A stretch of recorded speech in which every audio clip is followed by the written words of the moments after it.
Welcome back to Waters Ironworks. We are moving on to lesson 3 in the ABANA controlled hand forging series.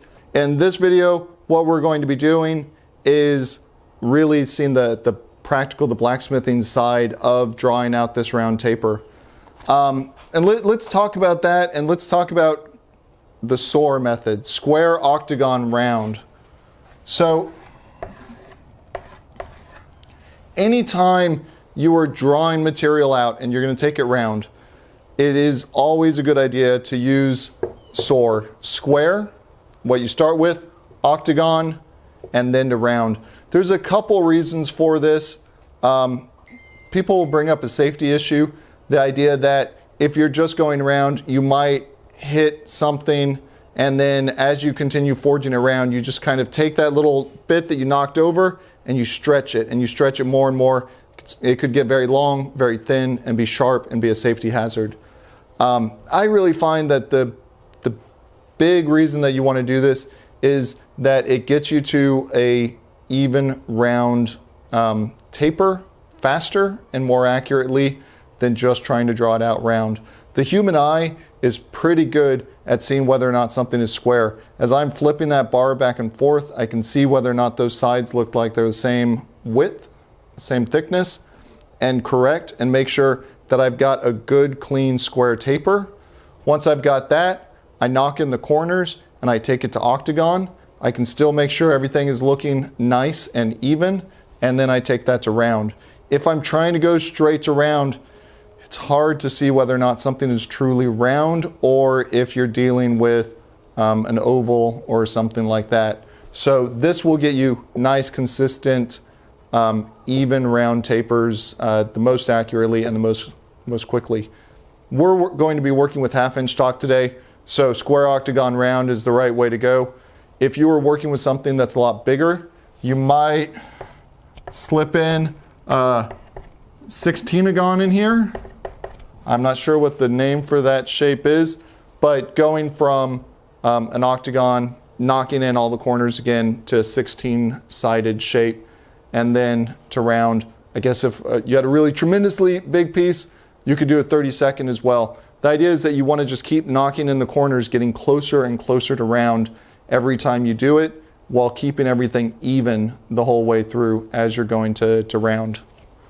So there's no big secret on this, right? We're going to have our square bar.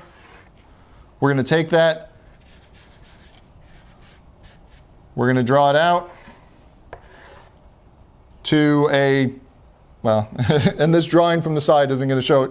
We're going to draw it out square, and then we're going to come in, and what we're really going to try and do is, right, if you think about this as like a top-down view, we're going to come in and hammer on these corners here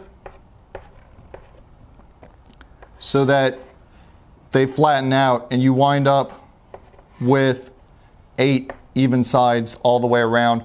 Once we've got those even sides, again, we come in and we hammer on the corners and we knock those corners in, and that'll take us to round, right? The difference between a square and a circle is that the circle has no corners, so we're pushing that material in order to get rid of the corners and take it to a circle.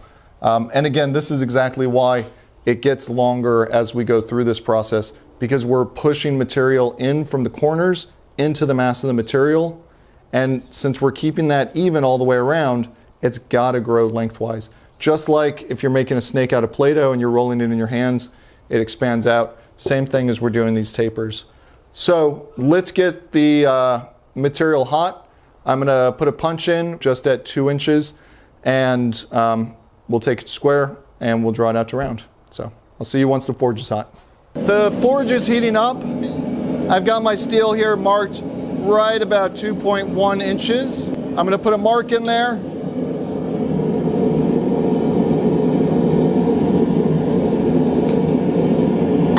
Use a brass hammer to put a mark in there since this is hardened steel.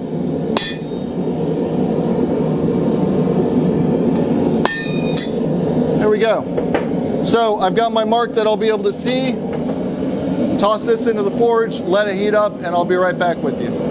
Our stock is good and hot. I'm gonna pull it out. Again, we're following the SOAR method. So this will be very like the first video in the series where we're going to draw out a square. We're gonna be doing that on the corner of the anvil here, holding the material at an angle, hammer at an angle, half on, half off blows to establish that point.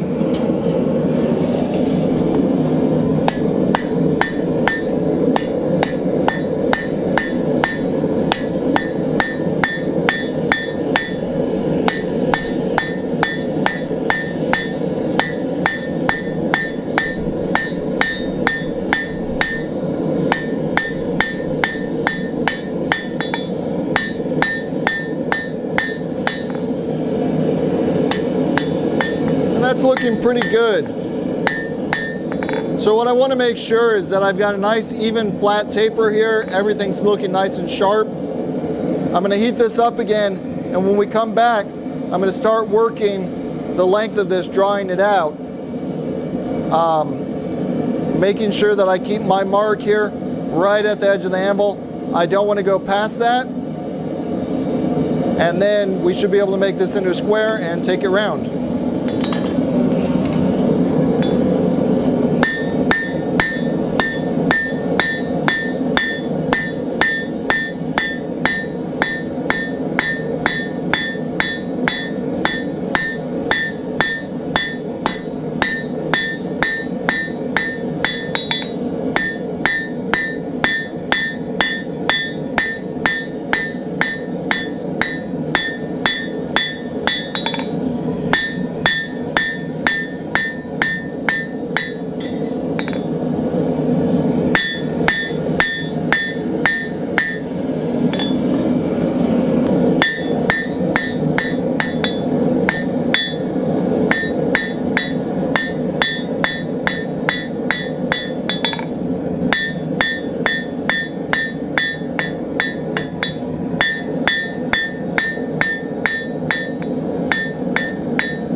So we've got a nice square taper here, a little longer than I was expecting it to be, but everything looks pretty even.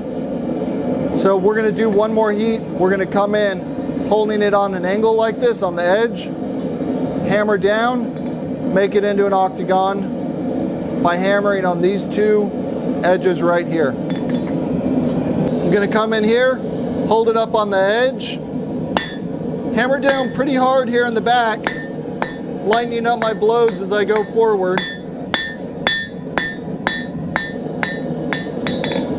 Flip it over, same thing on this side.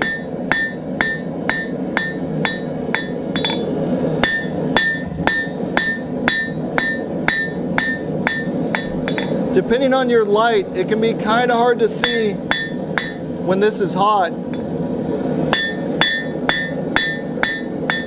how even your tapers are. So looking at this while it's cool now, wonder.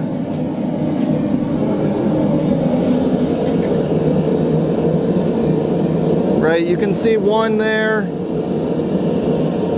This one's obviously a bit bigger than this one, so we're not quite even. I'll give it another heat, and I'm going to focus on these, hammering on these narrower ones. Right there, try and even those up.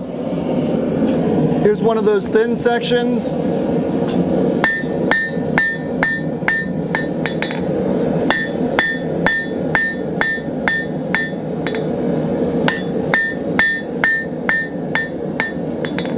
This is looking pretty even to me most of the way around. So I'm going to come in now. I always like to start with the tip, rolling it a little bit.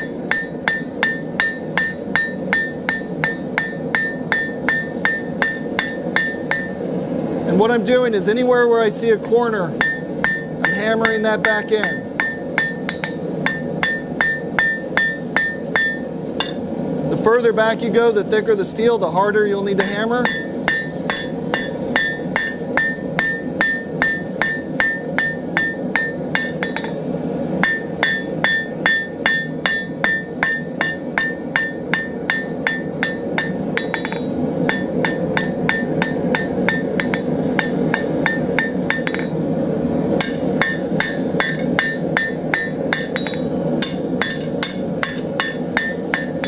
I'm also, you'll notice, hammering well into a black heat. This is a technique called planishing. I just want to move the surface of the steel, not trying to do any heavy forging. So by working at a cold temperature here, only the surface of the steel is going to be moving. And that can help me get a nice smooth cone here.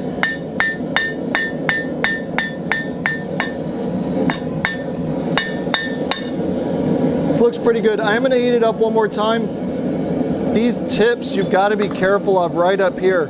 If you flex it back and forth a lot, you can develop cracks in there.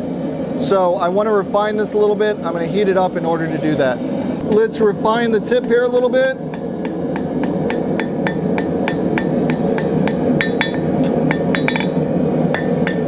Make sure everything's nice and straight. We can see the mark right there. I haven't really gone past it. It's all looking pretty good. I'm going to sight down the length of it, try and make sure it's well centered.